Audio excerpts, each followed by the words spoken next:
makes atonement for my sin, cleanses deep within, and I know that you forgive all of my Hi everyone, I'm Eden and kasama ko si Nana.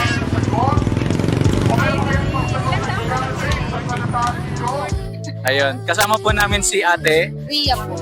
Ate Ria. Ayun, unang question. Adrian. I'm Eden. Dexter.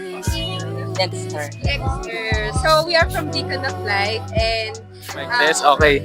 Si ano pangalan mo? JC po. JC. JC. Kuya? Jade po. Kuya? Jade. Jade. Kuya Jade. parang namin kayo tanongin about dun sa dalawang question lang. So sa tingin ninyo, ano yung... ano ba yan? So, ano yung pinakamahirap na naging task nyo na nagbigay ng bunga sa inyo? Magandang result o resulta. Okay? Pinakamahirap na ginawa nyo, pwedeng trabaho, pwedeng, kung nagtatrabaho, pwede sa pag-aaral o sa family, pwede yun. Siguro yung sunod-sunod yung order. Lalo kapag may Grab, Panda, gano'n. Tapos may customer din po na regular na customer dun sa pwesto, gano'n yung pinakamahirap. Kasi ako lang mag-isa eh. Tapos yung, kung worth it naman yung... Ang mahirap na nagawa niya sa buhay niya. Ayun. Ha? Wala. Wala. Tuli? Ay, si Kuya, si Kuya. Tuli. Ano? Tuli. Tuli rin. Oo, mahirap yun. Totoo. Ano po, sa pati po.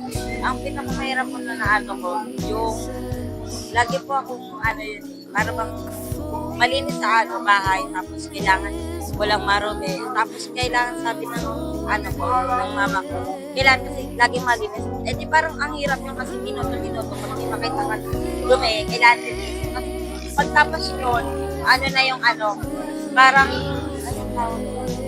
Yung result ko, ano na, Nasanay ka. opo, nasanay na. Naging malinis ka na. Nice. Thank you. Kasi nagmalay sila. So, stepfather ko na lang. Sarili ko, hindi ko siya tunay na tatay, pero sila sa yun lang. Sorry for that. Okay.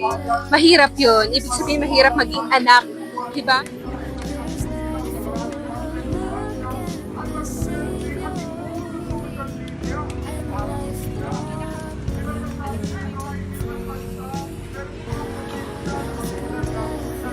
Next question namin is, sa tingin mo ba, yung mga good works mo, yung mga mabubuti mong gawa, ay sapat na para mapunta ka sa langit? Yung paggawa ng mabuti, pero syempre, para tayo makapunta sa langit, syempre, kailangan natin manampalataya sa Kanya, paniwalaan siya.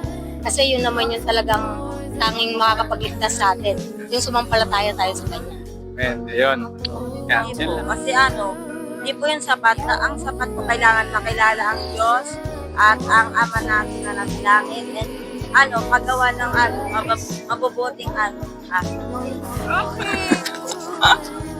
Para di pasok dun sa question eh. O sige. Ito, next question. Okay na yan. Wala nang follow-up question. Okay, last question. Okay? Tapos ito may premyo kayo, syempre. Okay.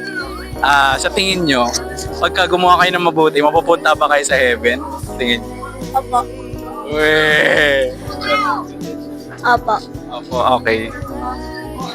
Okay, sige. Dahil yan, nag-participate kayo sa amin, bigyan ka namin kayo ng pa-premyo, syempre.